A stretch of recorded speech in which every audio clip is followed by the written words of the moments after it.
Hi guys, today I thought I'd do something a little bit different, which is a review on the cameras I use on this channel. So quite regularly when I'm going around the shows and stuff, people will ask me, what's the camera you've got in your hand? So I explained to them, and also thought it might be useful for people who just want to know what these cameras are like to live with for a couple of years and use on a regular basis. So the three cameras we're going to be looking at today are the DJI Pocket 2, the DJI Action 3, and the, what's this one? The Panasonic HC-VX980. Let's do it.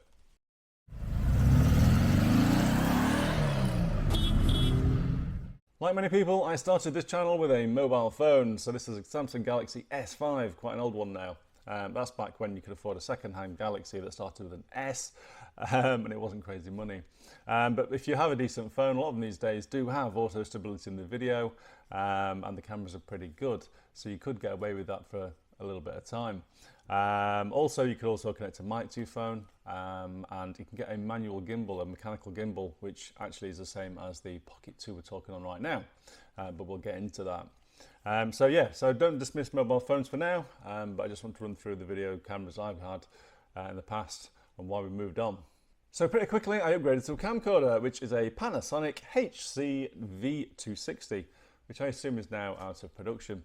But this thing was brilliant. I used this for about a year, and apart from the fact I managed to get metal stuck in the lens and I destroyed it by pointing it at the sun, don't do that, it was a good little camera.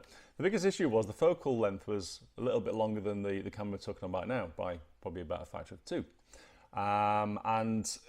That meant that you were a fair distance away from the microphone when you were talking to it, and it sounded really distant and tinny, and you couldn't plug a mic in. So then I needed something I could plug a mic in or had a mic built into it, which is the DJI Pocket 2 we're talking on right now. So the DJI Pocket 2, this is my most used camera. It's by far the most versatile for lots of different reasons. As we were just talking about mics, it has the handle package, whatever that was called, and that comes with the mic, which means I can talk to it in pretty much most weather conditions, and it won't cause wind noises down the mic and stuff, which is pretty handy.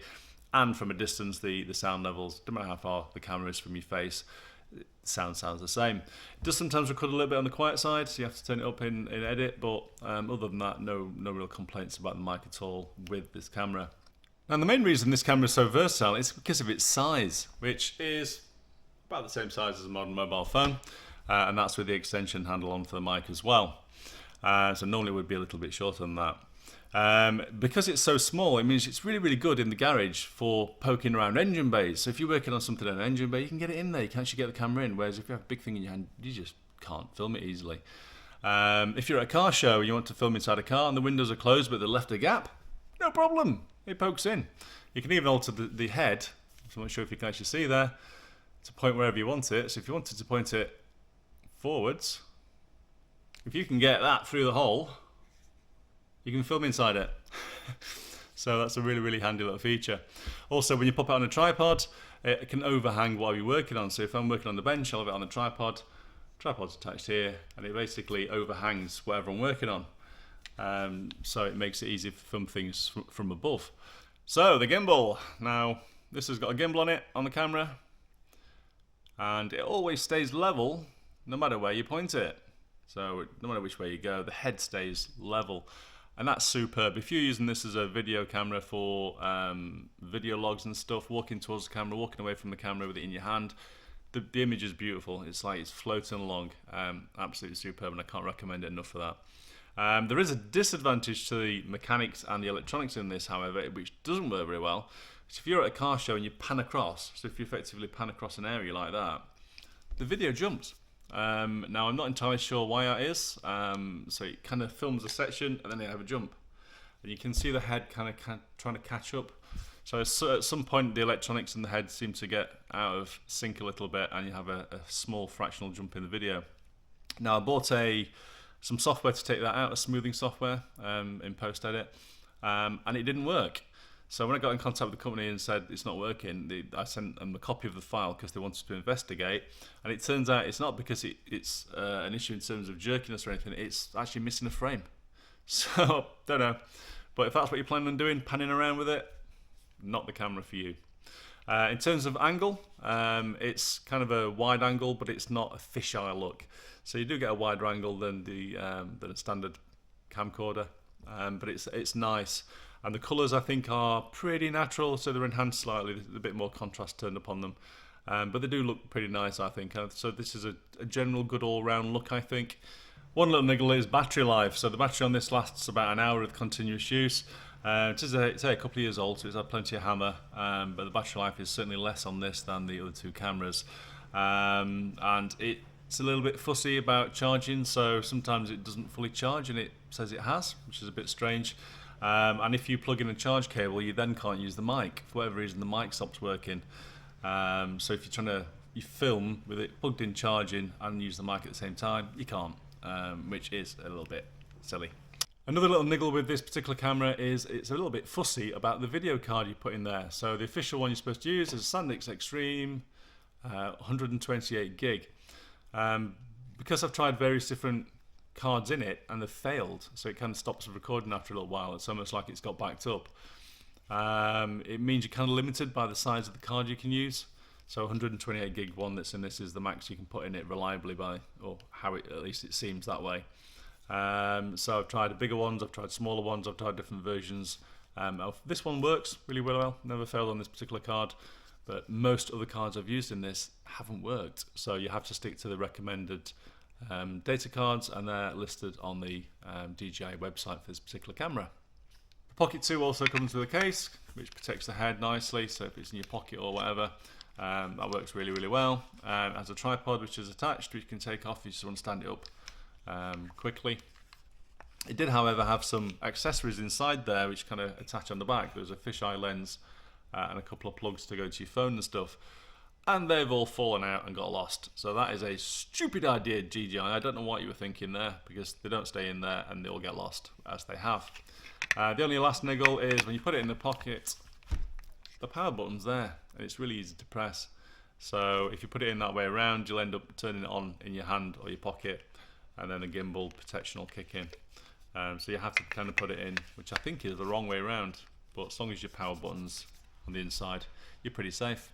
I really like the camera, and I will look at probably getting a Pocket 3 now they're out, to replace this when it does finally pack up, despite the fact that it's getting issues. I did think when I bought it the head would be an issue. I thought that's a bit of that's definitely going to break, and it has. So when you turn it on, mine stays slightly wonky all the time. I don't know why that is, and every so often when you turn it on, it doesn't actually go into its position, so it doesn't do that and start as it should do. It'll just half open. That's probably because I film a lot of my videos in a dirty garage and it's got a bit of dirt or grit in there somewhere, and if you're not doing that, hopefully it won't have that same issue for you. But there are those things to consider. And the last little niggle is the button. So the stop-start button has gone a bit dodgy, so it doesn't always stop, and it doesn't always stop it. Sometimes I go into pause mode instead. So yeah, but again, it's just probably down to wear and tear and probably mucking it from the garage, dirt and grime, even though I do try and keep it as clean and nice as possible. Okay, let's talk about the DJI Action 3. Now, I really like this camera. It's got a really good quality, weighty feel to it. So it's not lightweight at all. It comes with a little case, which you just drop in there. Gives it a bit of protection. And say it does feel rugged and sturdy, like you would use it for something with action. Now, it's as standard it comes. It's got a really wide fisheye lens, just like a GoPro would be. And that's not something I personally use on this channel, so I don't do downhill slaloms and stuff. So I don't find that a useful feature. However, within this has got something called D-Warp. So it digitally changes the image from being really wide fisheye to something that's kind of wide angle. So not so wide. It's wider than the Pocket 2, so you have a broader field of view, but not so much that it looks totally weird, but it can distort things slightly. So when you film at car shows, Beetles have a kind of a slightly fat appearance. Not so much that you notice it in a bad way, but it's definitely there, and the Pocket 2 doesn't really suffer with that issue. The battery life is really good on this, so I rarely run out of juice. It lasts well over an hour of continuous filming, and I rarely do continuous filming with it anyway. So where I often have to charge the Pocket 2 mid-filming for stuff in the garage or at car shows, I don't with this so much, so it's definitely better for that. When filming at shows, you can use a selfie stick. super quick to connect, unlike the GoPros, which have that stupid twisty thing you have to put on and off. And you can also reconnect it if you want to do a short, so it's instantly in portrait mode, which is really, really handy. So it saves having to do it in post-production, and you know exactly what you're getting as you're filming it. Now, using the selfie stick at the shows to film cars can be a little bit problematic, because I'm nearly 6'3", and getting down to the wheels low down at an angle that looks good, because you end up angling the camera quite a lot. It can look a bit rubbish. So I actually taken to using my old frame again. So this is a handle which didn't work very well, I bought, and then I bought a second handle and that didn't work very well, so I bolted them together, which worked a little bit better, and then I added a weight at the bottom to give it a bit of stability, and that kind of works pretty well, and it's lower down than my hand, so getting down to the wheels, it makes it easier, and just having a bit of weight on there means the up and down movement's not so fast. So it looks a little bit more stable. You seem to notice up and down movement a little bit more with this camera. So if the camera's going up and down than you do with the Pocket 2, I'm not sure why that is, probably because of the wide angle lens on it. But yeah, other than that, it's pretty good. Obviously people don't want you swinging around this around the cars too closely, so you can always stick it back on the stick quite quickly for getting close-ups if you need to do that. If you're interested in using this as an action camera like a GoPro, then it's a really, really good option too. So basically I hang this in my windscreen every so often, so it clicks on the roll cage, so I can get driving footage through the windscreen. Now I used to have a GoPro 4, Hero 4 I think it was. That didn't have any stability options in it digitally, and some of the footage was almost unwatchable, and that was on smooth drag strips. Whereas this thing on a bumpy road with its auto leveling and stability, super smooth, absolutely awesome. So if you're looking to buy something like say an action camera, make sure it's got some kind of stability built into it, and don't go for the older ones. They're just not that good for that. And this Action 3 does the job. Obviously, being an action camera, it doesn't have a gimbal, but it keeps the image stable digitally. So if I turn that around, normally as you twist the camera, the image would turn within the screen, but it doesn't. It stays perfectly level all the time in the screen, and that's a really clever little feature. So when you're filming around the cars, it stays really nice and stable and level. Also, as you go across, I don't have that same issue with the jumpy video that the Pocket 2 seemed to have. It does do it occasionally, but I'm not sure if that's the camera or my editing software or something, but I think generally it's okay. Certainly better than the Pocket 2 for that. There's an option in here called Auto Horizon or something to that effect, which basically means it not only does it keep it level in terms of twist, but it also stops it from bobbing up and down. It always looks straight forward at the horizon, no matter what angle it's at. And I have that option switched on for the car shows to keep the image nice and stable. But if you're filming on a steep hill, so Run to the Sun, for example, in Cornwall, is on a steep field, and you can see that in the film. So if that's a problem, you often don't want to turn that option off. But I personally don't think it's an issue. It's just something to look out for. Colour-wise, it enhances the colour quite a lot. So you get the camcorder, looks quite vibrant and bright. The Pocket 2 seems a little duller. It's still vibrant, but it's not quite so colourful. This is like on steroids. So quite often I'll see a red beetle in video in post-production. I think, that was never that red. And it's just because it enhances all the colours. So if that's what you want, if you want a vibrant look to your filming, Action 3 is a good way of doing that, because it does it really, really well. So the inbuilt mic in this is pretty good. You can talk to it at arm's length, and you get pretty decent sound quality from your voice. I've used it in low wind conditions, breezy conditions, but anything more than that, you'll start picking wind noise up. But I've got to say, it's probably better than certainly better than the camcorder for that. It doesn't pick up the wind noise as badly. Now, rather annoyingly, I thought the mic, which is we're talking on right now, for the Pocket 2 would work with the Action 3, and it doesn't. So it's really annoying. There's no Bluetooth option, I think, within this to talk to it. So you can buy the DJI mic setup, not the Pocket 2 one, it's slightly different. And you plug it in, you plug a transmitter into the side of this. So then you've got this big stupid thing stuck off the side there, hanging out the USB port, which I really don't like the idea of. Yeah, so I'm not sure why DJI just didn't install Bluetooth in here and connect to it directly. That'd have been a really nice feature. I have bought one of the mic sets, and it's on its way, because I got a good offer for that. So we'll have to see how that goes at some point in the future. How weird, I should be filming and the DJI mic I was talking about just arrived. So if you can see in the picture there, the transmitter in the middle is basically what you have to plug into the side of your camera to make the mic work. And the mics themselves are basically a couple of versions of this. Not the best option, but hopefully it'll be a good one for doing interviews in future videos. So other than the fact I can't connect my Pocket 2 mic via Bluetooth to the Action 3, which is really annoying, DJI, I don't have many niggles because I really like this camera. Probably the biggest problem I've had is it's overheated a couple of times. So at the pod a couple of years ago, and it was crazy hot in summer, it overheated while I was using it for a long period filming cars. And when it does that, it shuts down. And I did that twice in one show, which is a little bit annoying. So I imagine if you're in a hot country, you might have more trouble with it. But other than that, I have no major issues really. It's just a minor thing, but when the Action 3 is in its holder, there's a little flap, which means you can access the USB port, which is great, and you plug it into your computer and it works as an external drive, so you just download your photos straight to your computer. But I found it sometimes doesn't work, and I'm not sure if that's something to do with this or my computer, probably my computer, I don't know. But to access the data card, you've got to take it out of the holder to get to the flap on the other side of the camera, which I just find a little bit annoying. It's a small thing.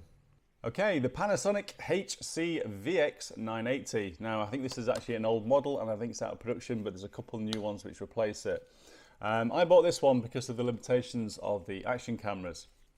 With them having such short focal lengths, means I couldn't film anything at any distance, even moderate distance. They just look miles away. And this has got a super zoom in it. I mean, the zoom on this just goes on forever. It's absolutely insane. So when I'm filming it, such as Santa Pod, the drag strip, I can get the cars at the start, and if I'm careful, I can zoom in at them at the finish line quite closely. I actually only go in probably about a quarter of the zoom I should do, because any closer than that is too shaky to do it at speed.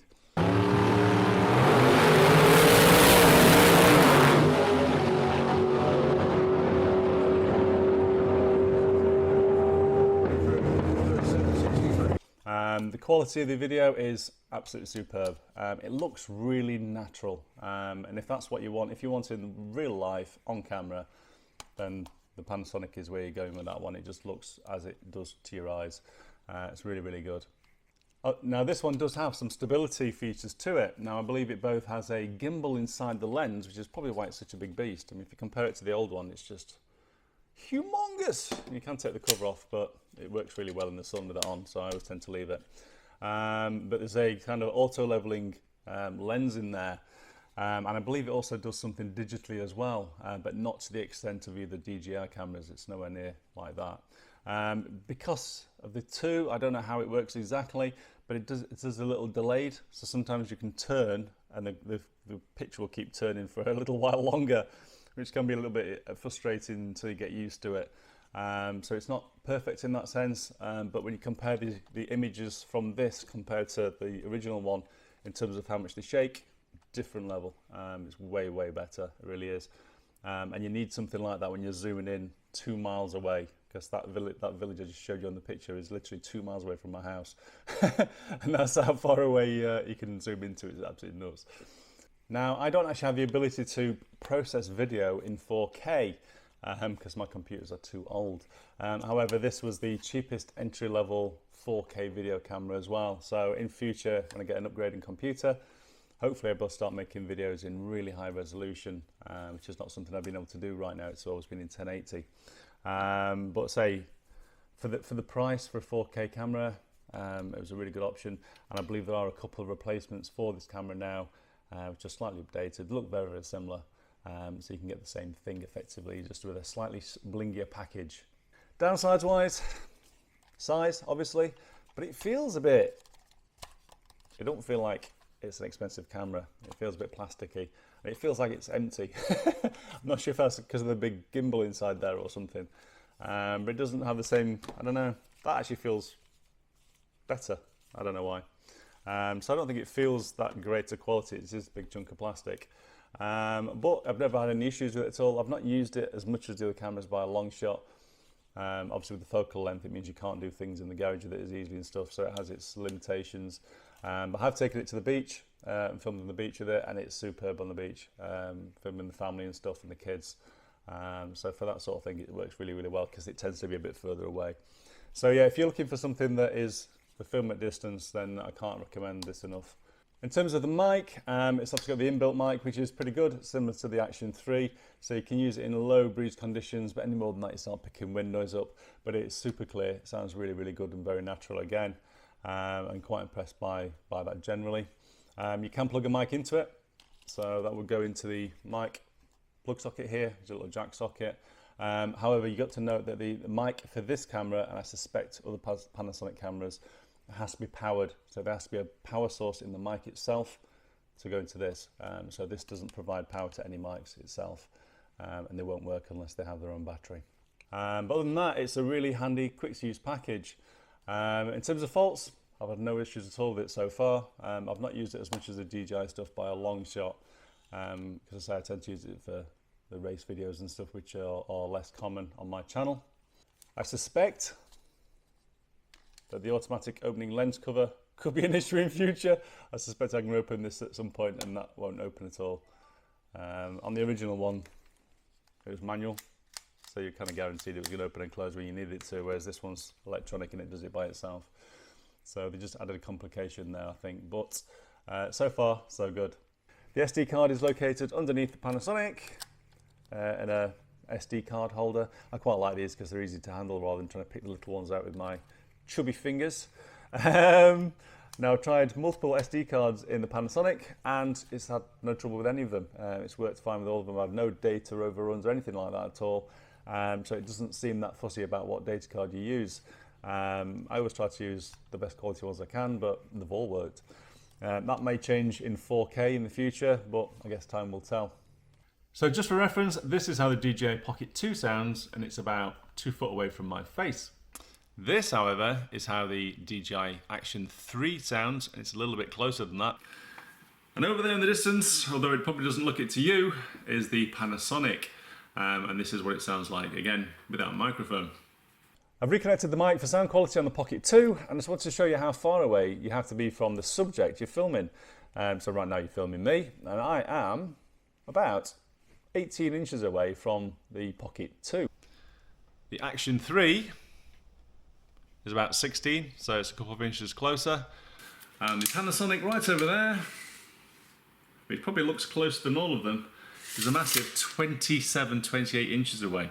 So it just shows you how the angle of the lens and the style of camera, I guess, varies on how you're going to be using it. And if you're going to be talking to it like this, how far away it's going to be. And if you're not using a mic, that could be a problem for you.